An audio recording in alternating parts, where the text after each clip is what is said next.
Welcome into another edition of Locked On MLB Squad Show, where we are going to see who can say Cam Schlittler 5 times fast. Step up to the plate. It's the Locked On MLB Squad Show.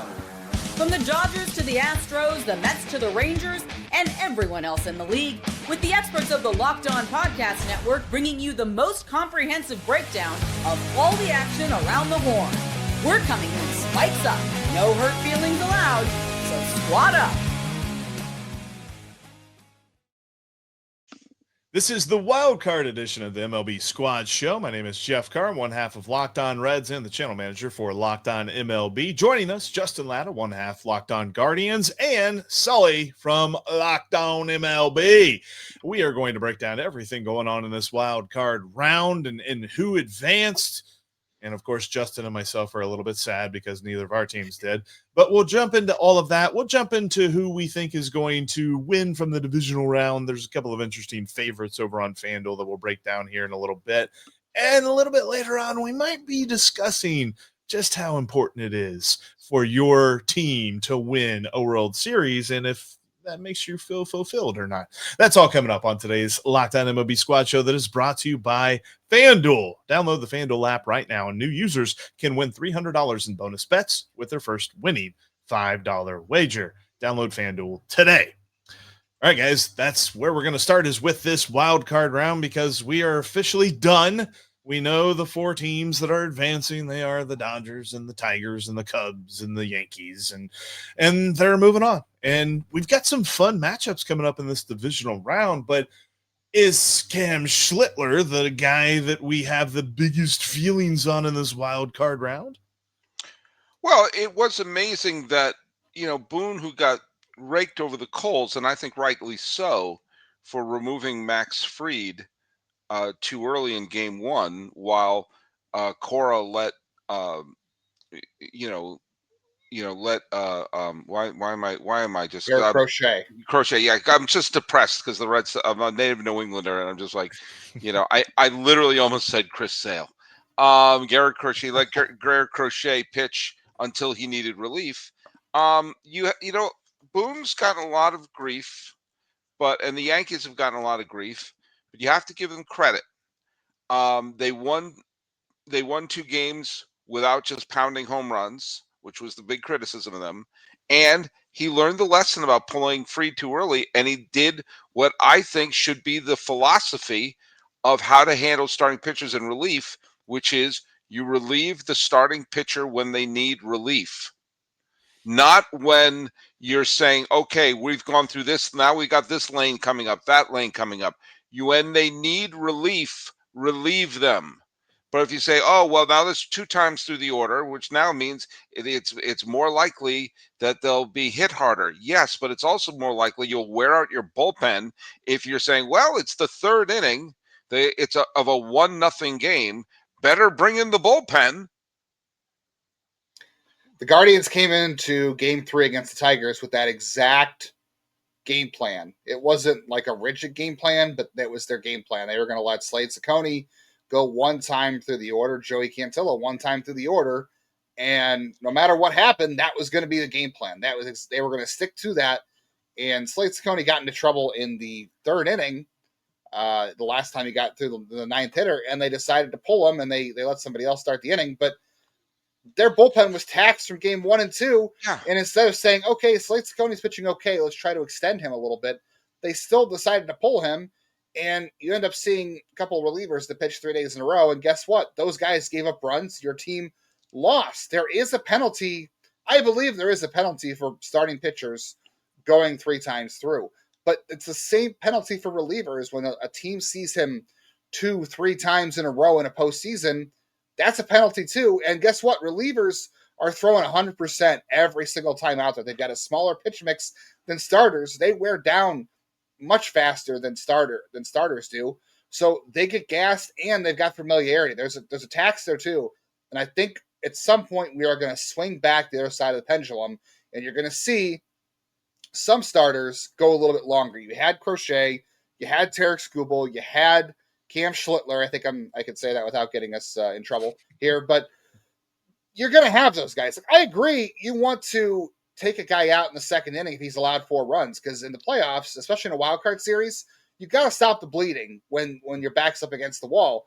But like you said, Sully, relieve him when he needs relieved. If he's going fine, don't just say, well, second time through, he can't go. You cannot afford the bullpen tax as well as the third time through the order tax. There has to be a balance. Here's the thing that drives me crazy, because everyone's adhering to this philosophy, and it doesn't work. This is like making a sequel to Cats, the movie. It didn't work, and so let's do it again. Okay? But here's the other thing.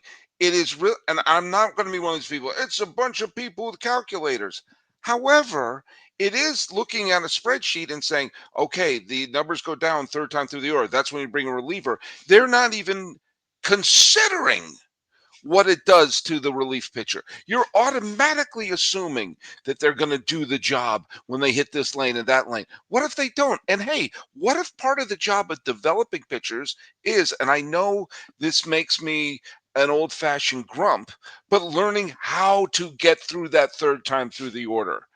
Because every inning you squeeze out of them is an inning you don't need to bring your bullpen into. Maybe gutting out a performance. When people say, well, he pitched this, the advanced splits show that he actually didn't pitch well in those innings where he didn't let up any runs and that he actually got lucky. How about we reverse that and reverse engineer what we think about that? That shows that he's able to get outs and get out of innings without his best stuff. Well, and even and like, so you look. I'm just going to say one last thing. You saw today's game was San Diego versus Chicago, and they were in the bullpen super early. The final score was 3-1. Which pitcher got torched? It's true. Like, the other part of that equation that I don't think gets talked about enough when you go to the bullpen that early is that the more times you go to the bullpen, the more times you're spinning the wheel of variables. Like, you're adding new variables to the game and whether or not you're going to win or lose. And I found it intriguing that David Bednar comes in and he walks the first guy that he faces, where that's like and Carl Ravitch even said that Cam Schlittler didn't see a 3-ball count after the second inning.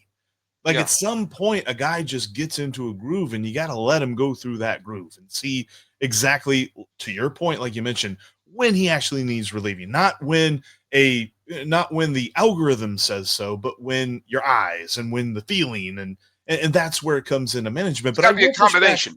It's got to be a combination. Yeah. You got to watch the game. You do have to watch the game and see how things unfold. Like you said, Sully. I want to agree with you, but if a guy is giving up missiles all over the field and they happen to find gloves, you still have to take into account, all right, he's not fooling anybody. He's getting a little bit of luck. Just because the guys are not getting hits doesn't mean they're not hitting the ball hard. You can have guys warming up, but you have to actually watch. That's the combination to me. That's the combination. And that's what got Terry Francona in game 2. That's what got him in game 2. He left Zach Littell in too long. Zach Littell was getting murdered, and there were some good outs. But he was limiting them to 1 run in 3 innings, but he brings them back out in the 4th, and then it's just bing, bang, bing, boom, and they lose the lead. And there's a gray area. There's a gray area between Grady Little leaving Pedro Martinez out there till he got rigor mortis and Cash pulling Blake Snell in the middle of a World Series saving masterpiece. There's a gray area. And and to my absolute amazement, someone who discovered that gray area was Boone. And I'll tell you another thing he did. And again, I'm not one to give Boone, credit, but you got to give credit where credit is due. Rodon pushed until the 7th inning. Now he didn't have his stuff, but because of the way the roster was constructed, they didn't have another left-handed reliever. So he had Rodon go out and face some of the lefties. Now it didn't work out in terms of he didn't get the batters out, but in the end, pushing a little deeper into the game helped the Yankees not plow through their relief pitching. And I think it worked out. And we are going to see the nightmare scenario happen at one point in this postseason, that they'll be like, okay, it's 1-0 and we've gone through 8 pitchers and the game's going to go into extra innings. And suddenly you're going to either see a position player pitch in a tie game, or you're going to see some poor schmuck pull a Nathan Eovaldi in the 2018 World Series where they're just going to, hey, you're going to have to pitch. You're the only pitcher we have left. This other guy pitched 4 pitches in the 3rd inning of a 1-0 game. And that was the interesting part for me in that Reds Game 2 loss, is that Zach Littell threw more pitches. Tony Santillan threw more pitches than Nick Lodolo did. Nick Lodolo came in relief, and he's a starting pitcher, but he was pitching in relief here in the postseason, and he only threw 14 pitches for whatever reason that was. But yeah, you're right. I mean, the way that pitchers have been managed have really affected how the wild card series has gone, and now we're set up for the divisional round. We're expanding. You got to win one more game here now to go to the next round. We're going to tell you who we think is going to do that coming up next. This episode is brought to you by Prize Picks. Every day we make decisions, but on Prize Picks, being right can actually get you paid. Don't miss the excitement of this football season with Prize Picks, where it's good to be right. And of course, you can also get in on the MLB playoff action, because playing Prize Picks is such a fun and simple way to add more excitement to any sporting event that you're watching.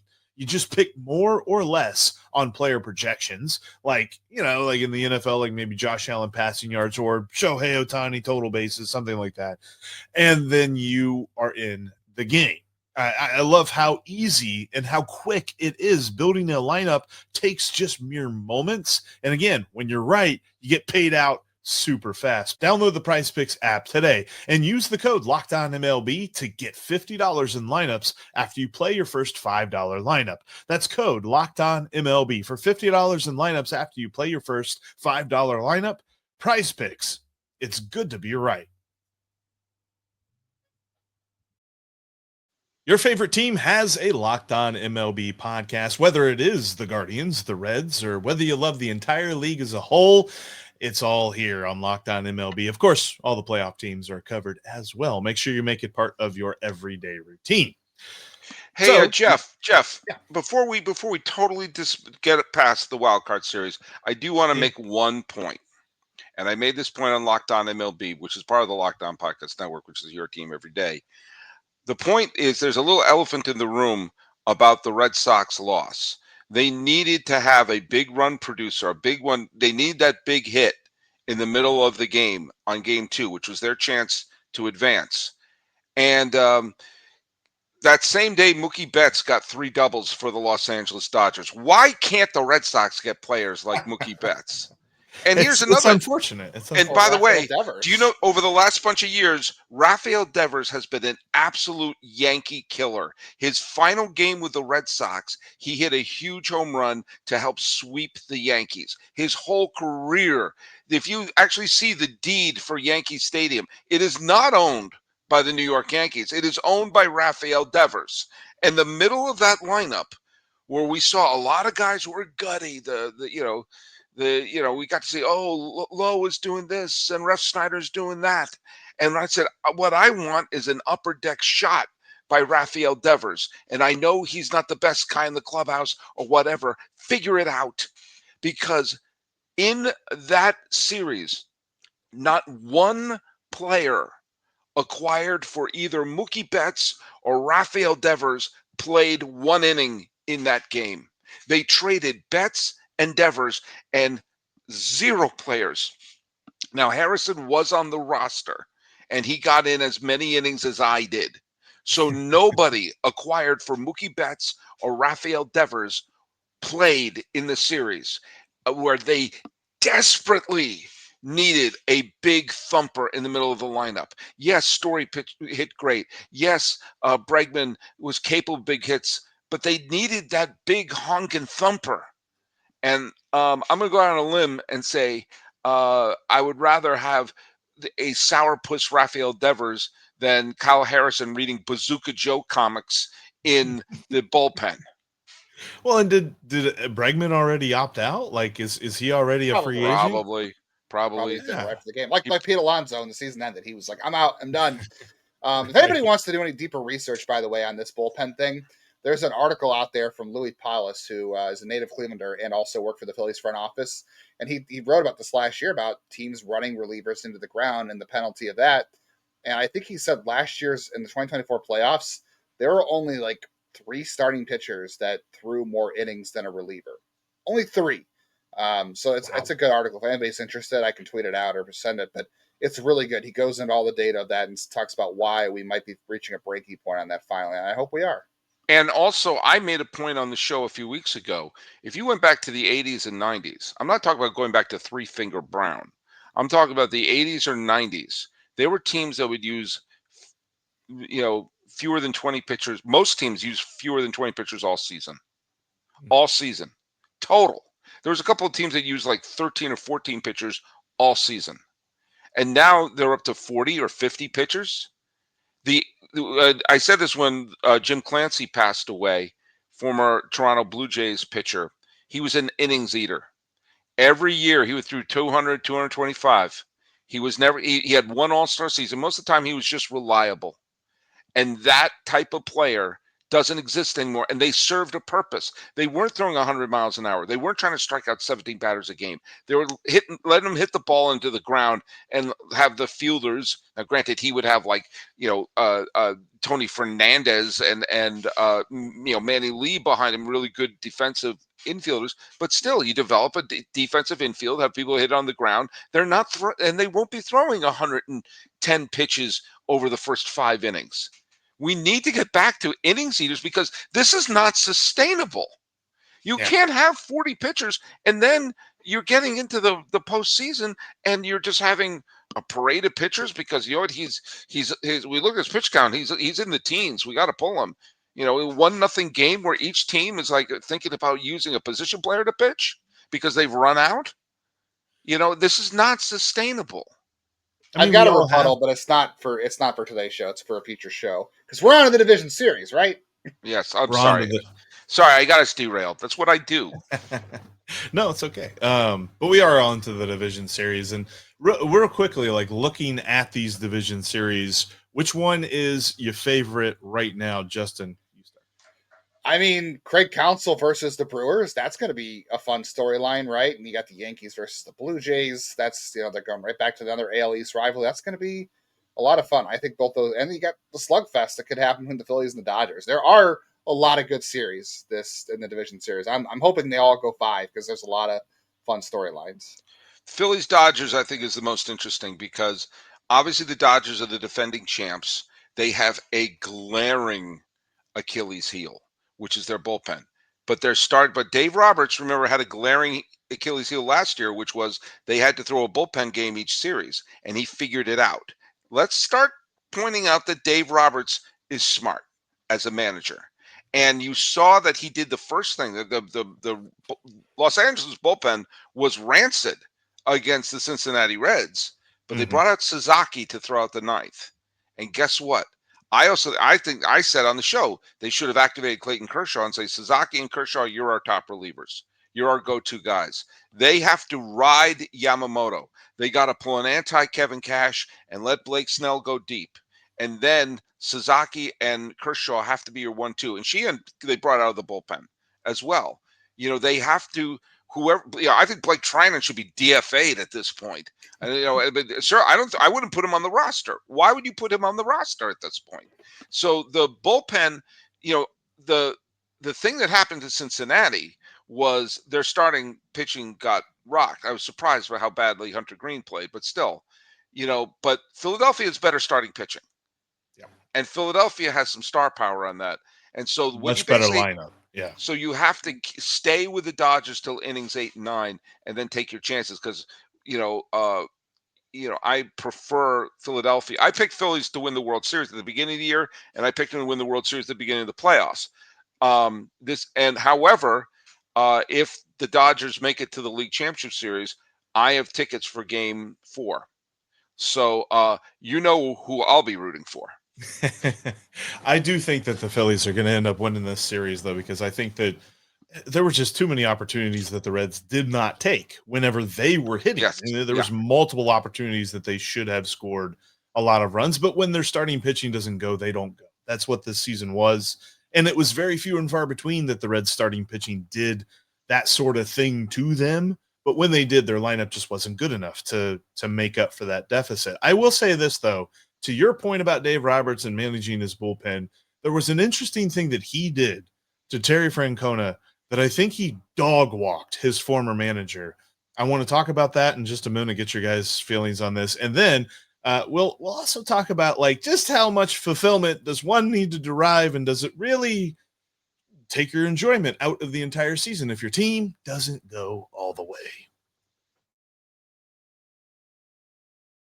Our friends over at FanDuel still have this amazing offer. If you create your profile right now and you place your first $5 wager and it wins, you get $300 in bonus bets. And they've got their lines on the DS series for both the American League and the National League. On the AL side of things, the Mariners are favored to beat the Tigers in the ALDS there. They're at minus 172, Tigers at plus 146. Then you look at the Yankees and the Blue Jays. The Yankees are favored, minus 156, and the Blue Jays are sitting at plus 132. Then over on the NL side, Dodgers are favored over the Phillies, minus 124, Phillies at plus 106. And then you have the Brewers favored over the Cubs. That's the closest series that there is, though. Brewers at minus 116, Cubs at plus 100. Go check out FanDuel today. Like I said, new users place a $5 wager, and if it wins, you get $300 in bonus bets. Download the FanDuel app today. Thanks for joining us on here, another MLB Squad show. We're going to close it out here, this final segment, talking about a couple of different things, because I saw something I'd never seen in a baseball game, where Dave Roberts, in a game where his pitcher was healthy, there was no injury, they did not send the trainer out to check on him or anything like this, with a 1-2 count, a right-handed pitcher on left-handed batter Will Benson decided to pull his man and bring in the left-handed reliever Alex Vesia that he had been warming up, and he was ready to go. So with those 2 strikes, he was going to bring in a pitcher and try to get that last strike, lefty on lefty against Will Benson. During the commercial break, they come back, and we find out that Terry Francona has also pulled his batter with a 1-2 count and brings in Miguel Andujar, who crushes left-handed pitching. So on paper, this makes sense. The lefty-righty matchup, obviously. But Will Benson got back to the dugout and about turned over everything that he could possibly turn over and immediately went back into the clubhouse, was absolutely livid. And I think he had every right to be, because I think this is a very strange case where the matchups don't make sense to take the one pitch. I feel like Dave Roberts stared down Terry Francona on this move, and Terry flinched. Tito flinched on this case. And I think that this was a case where Dave Roberts looked immensely superior to what Terry Francona had put together in this game. As someone who has seen the development of Will Benson throughout his career, I kind of have to agree with Terry Francona on this one. It is so strange to see that, honestly. Like, you don't see that very often, as someone being pinch or pulled for a reliever in the middle of an at-bat unless there's an injury, and much less a pinch hitter. That was very strange. But I've seen Will Benson. He struggles enough against right-handers, unless he's playing Cleveland, of course. When it comes to lefties, it's even worse. And Alex Vesia is a demon pitcher.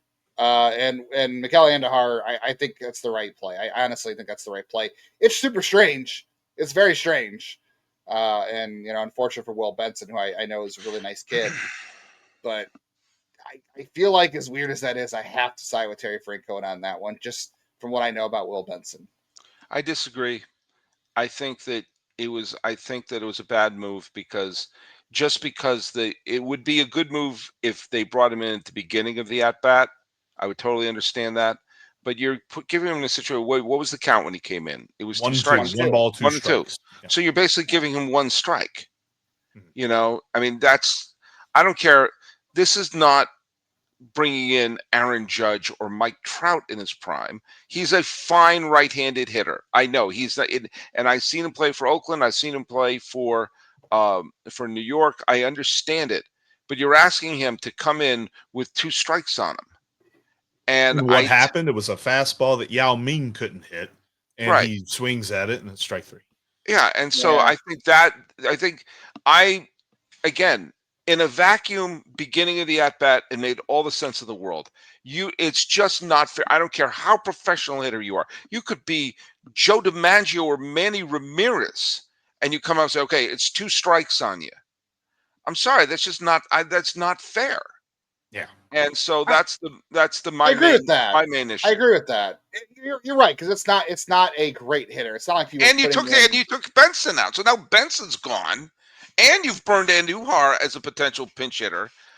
I love Terry Francona. He's the reason I rooted for Cleveland against the Cubs in 2016. But sorry, too soon, Justin. I rooted for them. It's Everyone else always was rooting too for the Cubs. soon. Everyone else It's was rooting for the always too soon. Cubs. But I adored Francona, and I remember I said at the beginning of the year, Francona did not come didn't come out of retirement to do a rebuild, and he came in and he took a team that took this team to the playoffs. And so, it's more than the Mets could say. It's more than the Braves could say. It's more than the Giants could say. More than the Cardinals could say. So, so I'm not going to besmirch him. He's going to go to the Hall of Fame. We all know that. But this was a move I didn't agree with. It was a panic move. I thought it was intriguing, and Will Benson's reaction, I absolutely understood, and I kind of feel for him, because this entire season, it felt like he was sort of passed over a lot, and it wasn't just like lefty on lefty. They were making sure he did not face the unfavorable matchup. It was a lot of the time he would go through and he would get an at bat here, getting a bat there, getting a bat very inconsistently. And here he is in the playoffs with his moment, and albeit now it's an unfavorable moment with a lefty on the mound, but you can't give him one pitch. You can't let him finish that at bat, because then the statistical oddity happened where he got charged for the strikeout because he got more strikes on the at bat than Miguel Andujar did, which that's weird in and of itself. Alex Vesia didn't even get the strikeout. That strikeout went to I think it was Emmett Sheehan or Jack Dreyer.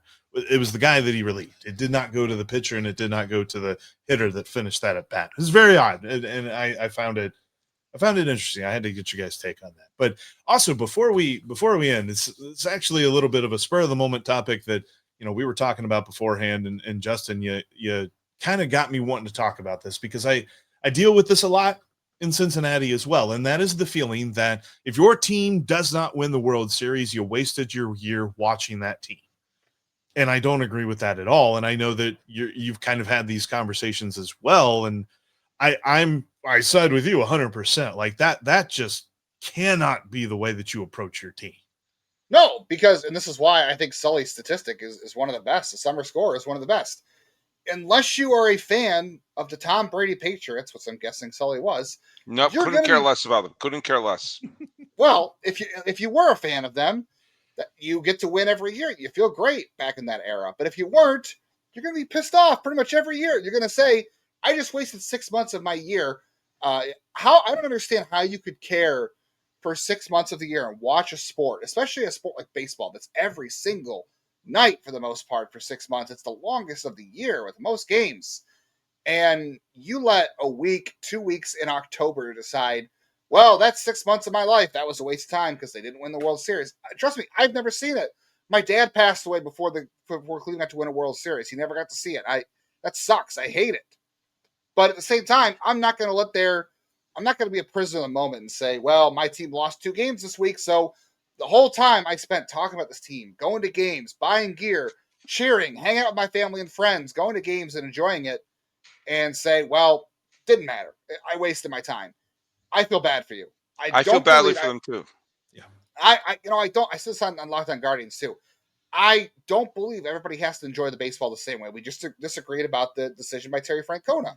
And we disagreed a little bit on analytics and things like that. That's fine. But all three of us here enjoy baseball. We all talk about it. We all can enjoy it in different ways.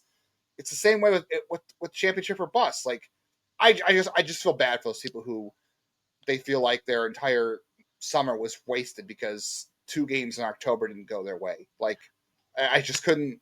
The journey is way more important than destination, and you can apply that to almost anything in life. That person sounds miserable. Absolutely miserable. It's not just one person's sound. I know, but does that mean every year following Cleveland is a waste of time? They didn't even win the World Series in the Major League movies, and those were fiction. I mean, the fact of the matter, you could have got back. I mean, the fact of the matter is that sometimes that builds up the enjoyment of watching a team. When I was at the final game in Oakland last year, I was talking with lots of A's fans. They're talking about some of their favorite years. Not all of them said 72, 73, 74, and 89. Lots of, oh, I love that 2012 team. Oh, I really love the year, the 2002 team. They have played teams like that where sometimes the heartbreak of them losing makes you feel closer to them. Growing up a Red Sox fan, obviously I had the 86 team. That was a nice punch in the mouth. The 88 Morgan Magic team, I still look at with, oh my God, that was so fun that whole summer. And in 99, the year after Mo Vaughn left and Nomar took the team on his back, but it was Pedro. Pedro took it to the next level. And they got thumped by the Yankees in the playoffs. And yeah, it hurt. But the Yankees were better. And it was also says, what a fun summer we had. The whole idea of the summer score is I don't think a team owes a fan base a championship. They owe them a fun summer. Yes, a team's going to win, but I refuse to live in a world where there are 29 miserable fan bases. That makes no sense to me. None. Yeah. Jeff, prove me wrong. Jeff, you're the same age as me, so you're older. But Thanks. You guys have watched as much. Yes, you're welcome. You're going to hate Cleveland forever now. How many times have you watched a team that you enjoy win 22 games in a row? How many times? I haven't. Zero. I did one summer. I'm 36. I got to see 22 game winning streak. How many of you got to watch this team erase a 15.5 division deficit to make the playoffs? I got to do that. I'm 36. I saw both those things. I haven't seen a World Series, but you want to know what? I saw both those things. Those still matter. They still matter.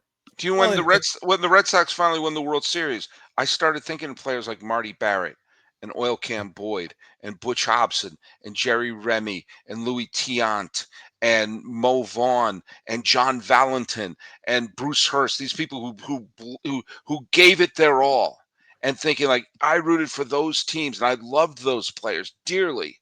And I started thinking about some of those players because that, if they ever do win, putting your heart with a team like that during those years, I can tell you from experience, makes it better. I followed them all this time. I saw it with my dad when the Giants finally won the World Series. He saw him win in '54, and then he saw him win in 2010. And he lived and died with the Giants. And when they finally won, he started thinking of Bonds and Will Clark and Candy Maldonado and all those players. Yeah, I have always said, and I'm sure that there's plenty of fan bases that would say this almost is a loser mentality, and you can say what you want to say, but I love a team that has the absolute longest postseason drought in MLB history, right? Or I mean, the current MLB postseason drought. It's taken 30 years. It's going to be 31 years now since they won a postseason series. And the moment that they win a postseason series, which hopefully is next year, I'm going to just be over the moon. And everything that I remember about this team is going to be worth it. And if they ever make it to a World Series, that's all I'm ever going to need to be a Reds fan, because I feel like too many people make it seem as though fantasy baseball and fantasy sports is what real sports need to be. And if you're not winning a title, then what are you doing and all this other stuff? And I just do not agree with that with baseball at all. Because you're right. There's going to be so many different people that come to my mind, so many different players that come to my mind. Like I will never not think of Derek Dietrich and how ridiculous his season was back in 2018, where it was the month of May and he hit like 400, and every other month he hit like 200. But he had that moment where he strapped on the whole like sprayer backpack thing to go get the bees behind home plate. And that is what I'm going to remember, among other things, when it comes to when my team finally gets a success, because we love our teams. And I don't think a 18 innings of pure torture at Dodger Stadium are going to make me love them any less. And that is where we will end today's squad show. Thank you so much for joining us on this squad show, and thank you guys for humoring me, at least on that conversation there. I appreciate, Justin, you bringing that up, because I don't think it's talked about enough. I think we get too into the weeds about analytics and wins and losses and things like that sometimes we forget that it's just fun, man. We're rooting for our favorite team playing our favorite game, and that's what this is about. And we're glad that you're here for this squad show. We'll be back with you all throughout the playoffs and as we jump into the off season, talking about the big stories in Major League Baseball. because we're part of the Locked On Podcast Network. We are your team, your baseball, every single day. No pain without joy, or no joy without pain. Yes. You almost hit that one.